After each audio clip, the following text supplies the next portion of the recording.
বেশ পণ্ডিত মহাভারত রচনা করার পরে তখন উনি মনে আনন্দ নিয়ে গেছে সাগরে স্নান করার জন্য, কিন্তু কার কি মনের ভাব এটা গোবিন্দ জানে না, দুঃখরণ মানে এখানে জানে না। এখানে শাস্ত্রে বলছে যে যার মনে যেমন গোবিন্দ ঠিক তার কাছে তেমন, গুরু ঠিক আমার তার কাছে তেমন। যারা অহংকারী ভাব নিয়ে চলবে হেওড়া হে জানে, যে সাধারণ ভাব নিয়ে এসে হেওড়া হে জানে, আর যে ভক্তি সহকারে কথা শ্রবণ করতে আসছে সে হেওড়া জানে। আমরা তো আসলে কিছুই জানি না, কিন্তু হে সবই জানে, কারণ হে যে আমার সৃষ্টি করছে, হে আমার সৃষ্টিকর্তা। হ্যাঁ, আমার ছেলেটা কোন ভাবে চলে আর কেউ না বুঝলে ওই ছেলের বাপ মা ঠিকই বুঝে। আমার ছেলেটা রাত করে দরজা খুলে যায় না, চুরি করে না, হাতি করে, এটা সে হয়তো না বললেও কিন্তু সে মনে মনে করে ঠিকই বুঝে, নাকি না বাবা? বুঝে না? আমাদের যে সৃষ্টি করছে সে আমার ভাব কিন্তু ঠিকই বুঝে।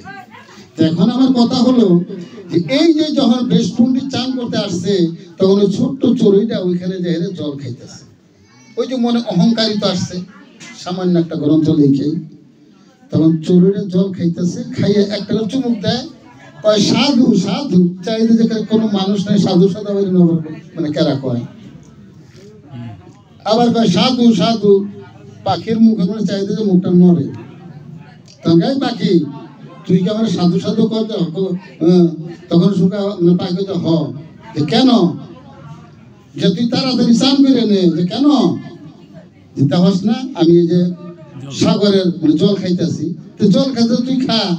কয় পাগল, আমি যেভাবে টান দিয়ে খাইতেছি যদি সাগরের জলটা শুকিয়ে যায় তাহলে তুই আবার চান করবি কোনো কাজে, তুই তাড়াতাড়ি চান কর, তাড়াতাড়ি চান কর, সাধু সাধু তাড়াতাড়ি চান কর।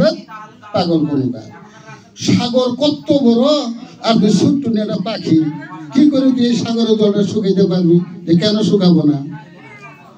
তুই আমার সাগরের মতন আমার প্রভুর লীলা, তুই সামান্য আমার মতো চড়ুই পাখির মতন একটা গ্রন্থ লিখে যদি মনে মনে ভাবতে পারস যে আমি প্রভুর সমস্ত জীবন কাহিনী লিখে শেষ করলাম, ওটা যদি তো সত্য হয় তাহলে আমিও যে জল টান দিয়ে খাইতেছি তাহলে আমিও সাগরের জল শুকিয়ে দেবো, ওটা তাহলে সত্য। তখন তো বেশ পণ্ডিত ব্যাখ্যা হয়ে যায়, সাগরের মতো হলো আমার প্রভুর লীলা কীর্তন রস যশ, আর আমি এই চড়ুই পাখির মতো ছোট্ট একটা গ্রন্থ লিখে প্রভুর শুরু থেকে শেষ পর্যন্ত সব লীলা আমি লিখে শেষ করলাম, তাতে আমার ভুল হয়েছে।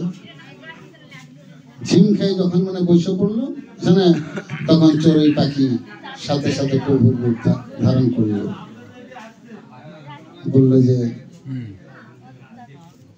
তুমি, অর্থাৎ ওই ভেসটা ধরেছিল সেই নারদ মুনি বলতেছে যে তুমি জানো না প্রভুর লীলা কি? জানো, সারা পৃথিবীকে যদি তুমি কাগজ বানাও আর সমস্ত যদি এই সাগরের জলকে তুমি কলমের কালি বানাও, তবু আমার প্রভুর লীলা লিখে তুমি শেষ করতে পারবে না।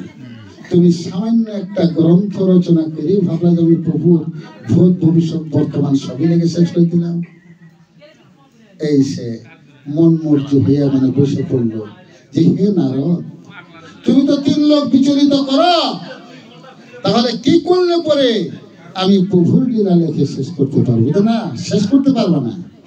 তবে তোমার মনের ভিতরে যে দুঃখটা আসলো, এই দুঃখকে যদি নিবৃত্তি করতে চাও তাহলে তুমি শ্রীমদ ভাগবত রচনা করো। এই যে পরে আবার ভাগবত রচনা করা শুরু করলো। হ্যাঁ, 18 বেদ 14 পুরাণ, এখানে 4 বেদ, সমস্ত নির্যাসকে একাত্র করে একটা গ্রন্থ সৃষ্টি করলো, সেটা হলো শ্রী শ্রী ভাগবত পুরাণ।